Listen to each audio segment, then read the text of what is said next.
aywa assalamu alaikum kumbi tv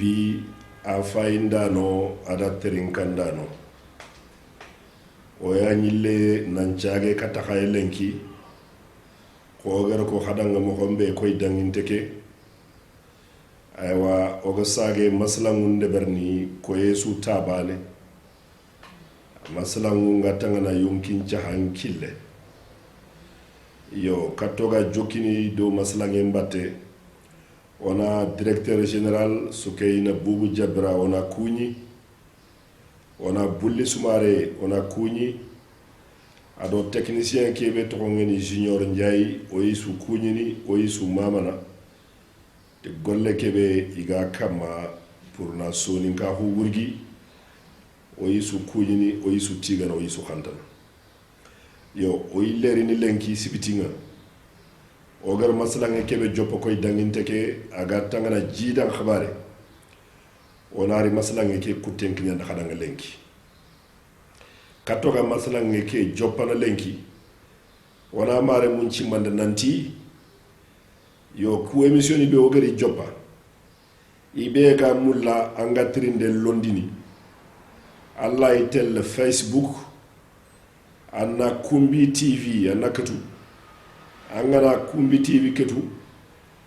question réponse mangere wara safante ngay trinde be gamaka anna rondi ogana kita wana njabi kengante o fay numéro téléphone kha wala kataka ken numéro téléphone ibe gana kita angana khirindi ken numéro téléphone trinde be gamaka anna trinde ke rondi anna jonko ken numéro téléphone yo trinde ke ogana kita mogara jabi nu ngara kataka numéro téléphone kegen kebe Kenya 33 7 52 89 56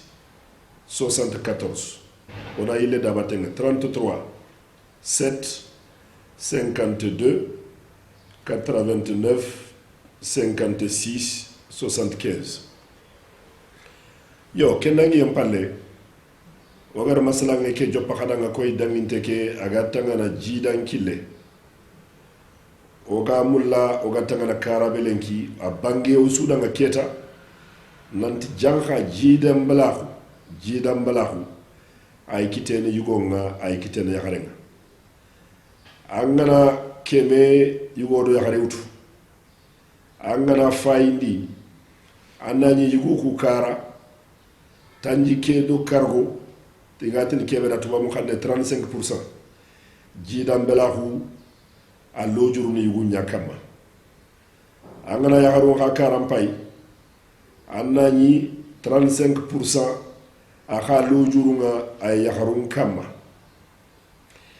kengana dangi yogoyino nga angana jida ki lojuru ni nga angani muru yugo ado yakhare anta mana kitei allanta sababu walle onati kendanga tubabu xanne les infertilités de cause inexpliquée amana ngani kebe kenni jidan bala hulla yugodo yakhare kita anna bilande bari anna analyse nchum mo nchu de bari anani anta khare nokku bane wala agani lojuru aga jidan bala ko expliquer onati kunanga c'est les causes inexpliquées donc manne ni jidan balahu agaritini asababu ngagiligo a fifana aganani kapalle ngahu yugodi yakken naxanga kapalle ngahu ngama sebiti agan xawa sektin mo xombe ken fifana nya a fi finlande aganani yugoke jike be ga bakke yogatini meni agana bugu sella ganani lo jurni ngaya lo jurni ko tangana manne itangana jillo mu kube ga jike no xonga meni ke no xonga lo juru ngana ni ku jillo mu a ñana sababu jira laganta kite wa kullo jurni ila tangana iga tangana jillo mu ku haqqe iga be timme haqqe be iga xawa timme ne ken lo juru nya anga xawa nga jar haqqati yogo anna yogo ni jini ngori yugo ku meni nga anni jiduro nyani xara jillem baane tada patenga ken lo juru nya aga yugun kamma anga ma jara alanta sellene yogoni kha jarandenga anyana opération nyima kebe ogatini la cure de varicocèle. Le cure de varicocèle ne manne wata khadanga Allah gari gontaga ar gubuni nyare gubuni filli igante nyaka kha gubuni sugadu iganani ga fonctionner normalement ya nyana sebabu jillo mu nga fabriquer mais frankillu kube ga ku gubuni noxonga ila nyana sebabu yo jille me ganta fabriquer ne gubuni noxonga ji duro nyaga fabriquer ken ji duro alanta nyana remme ga ketene kenga angama jara ayogo mangana opéra ala nyana yogoni yugu nyogoni yidu gubuni yimantiya gubuni antiya yo tagadi nyani idaga sare watte nyane lojuru nyani anta gubu nyinya yogoni anna gubu baane nye gubu baane kila nyana aga fonctionner normalement c'est la grande aga fonctionner normalement kila nyana jila ngaketen aga nani gubu baane aga yugo ngati testicule unique anani testicule ki ga mo hombe anta fonctionner normalement kila nyana sobu remela gante kitene kenyugo di yakena wata tanani nonga e wa kullaga yugon kita yugon ngana khoro watte be gatini prostate bon watte ke in kenya ke de prostate kha ato ni mo français khade otin kendanga adénome de la prostate kenga yugon kita agana khoro asi no dangi tandume sile yo kunga tu ngana kita khala ga jana sebo jidanga khoto ni go ke ma fota na inonga wattu dantanto yogo inonga wagati kunda les maladies générales kungate ay kefinia diabete ngani yugobe diabete ngani yugobe ana yuga ko kelampundinia ado yakare laganta tangane me ila ganta kapale nga ko de ber dome kene lo juru nya laga ygon kita wata tara inonga wagati hypertension artérielle khanu watia agana ygon kita ala yana sababu kapale nga ko nga ko to radi yakena khanga ganani aga ma jara tension ke saga jana normal donc marin tarinkano kumbi tv tarinkano ada fayindano angana yugun karawtu kesu lo juru nyala ga nyana sababu yol laganta jida kita ya kharen kha kara manne lo juru ninga ya kharen kita jida laganta nyana afi fana agana ni kapalle nga hu laganta nyana yugondo yakenna khanga se lagana ya khareke e gado ma sunandi ya na beexi yugol laganta jofene ken lo juru nya alaga ya kharen kita ala nyana ya khareke sare ka kera xey ngo gatini kebe danga col de l'utérus lo juru la ganya nonga ken no ku gatte xene aga sutini jille me la ganta dangini aga sagane katte sare ka ke kamunga yo kien ka ganya lo juru ya xare la ganta jila ketete wala yimme sare ka kay mo no duranga tulay ni gata o sare ka ke no sare ka kay yimme no kula nyani ga ke finime iga kolele me kundu iga na kolele me kundu wala to kunanga sileshi kenga nanya angama jara ngaro opera ngari bogume kella nyane subabu jira na gante kiten nokota na yagaru ku kam sare ka ke karonga ku men yogati ni le trompe anani kachu nyani iga khabaru ku be ga yagarunga iga khabaru ku tiktindini yagare ke sare ka kul kun kachu trompe ni ku filwani bade nga tenga bade nga noge yo kun trompe ni ganani gana suti c'est li fili su gana sutiya jille melan taka dangini aywa ala garini aga jila deberni aga nani kun trompni isutu to ngene mo gombe anga ma sutiye begiya c'est la ganani kachuku bani gana sugi suti batti bakiya fillo ku gebe suti bani gana suti c'est la ganani bani ke ga fonctionner normalement yo kenga ala e nyana c'est le lojuru ganti gonga jida laga kitene do kembatenga donc fitana inonga ala ga yakaro ku kita kenne wat dantantoa agani fibrom ni mais fibrom chufi aga jila kamana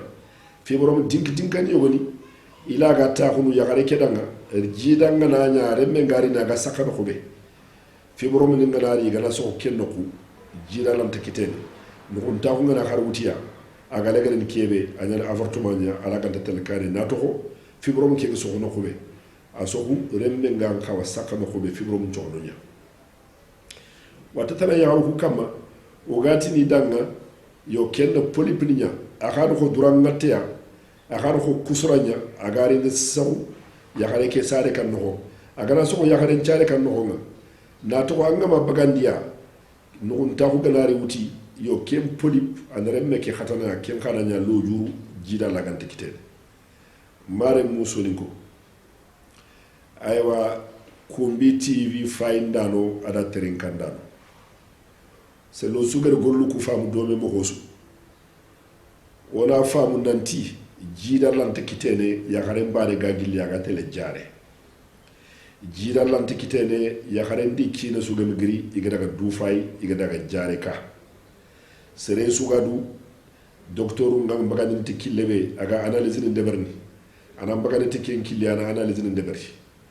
aga narege wattenga serebe ayugo walla yakare yo traitement ngan katiyana mo hombe ana traitement ngana deberi brambe alla na nya sababu jidan nakata sebetini kenyugo di yakena yo kela nyana yogoni angana daga sababu muru anna yugo ke fayi anta foni ne aga jida ke aga kabana anna yakare ke ga fayi anta foni ne yakare ke aga jida kabana me kenyugo do ke nyakare igana kefi iga dalla kefini iga mo hosu jida lante kitane kennanga o ku docteur kille o to kunyananga jida be jida mbelahu a begeni explication ganta da batenga cause ganta da batenga angam kum cause ni wara lante traité yo kumpi dan tanto wacha o nyangani wala yakharu nyogoni yo se lagana ni kenyugo agana yakharin tarwutu lo juru ganta ka kempetenga yakharin pillande ke be rutu kellaga jidna dang walla yakharin panake se lagana yaro kine ngana fete ana daga yakhe yugutana Allah nya jilan cegati yaro ke nyugo na xam yo kundigamu ado kummoni isuyi nyana yo odo kiyalli kata khaya lenki maremu kiyani masalange be ogor joppa khadanga koy danginteke aga tangana jida ke kille kebe oga mulla oga khotona kama oga sikka kama kenya nudun kullahu be oga tangandino mare choni ko be ga gunne nanti amoye ngana ni yugube maka angana yakare wutu yakare ke a jofudu andana bire me kama afo sirene kenya jida kata sebetini kenya no ko na toho jida pour na kata sebetini il faut yugo ndi yakena nya me kama ha yugo nga gunne yakare nga kani anda sile nya gunne anda silo fili nya gunne nga annari vacances ni nga khasubane wala khasu fili yo kenga anani watte suntan nyakeke ha kapalle nga ko nga khawaga septini khalanga mo khombe kella manya kenya na subu nya jida gante kite yo mare nyugu be ga gunne wona khoto kundanga seri moyni nga kube ni baxa kayiti ni ngiba igeni yakku mutu ini jofu franci bangi afode ni kenya igama kata danga anganari vacances ni nga na dofo anda nyak nan taxu xana xasu sikki kulle nya me kama anani planning gantu wutini yo kenga nyana sababu jidal laga sebetini yugondi yakhen nakhan aywa mare mu odo kiyalli kata khayalenki onata khadanga Allah ganna famu yenye godanga wassalamu alaikum wa rahmatullahi wa barakatuh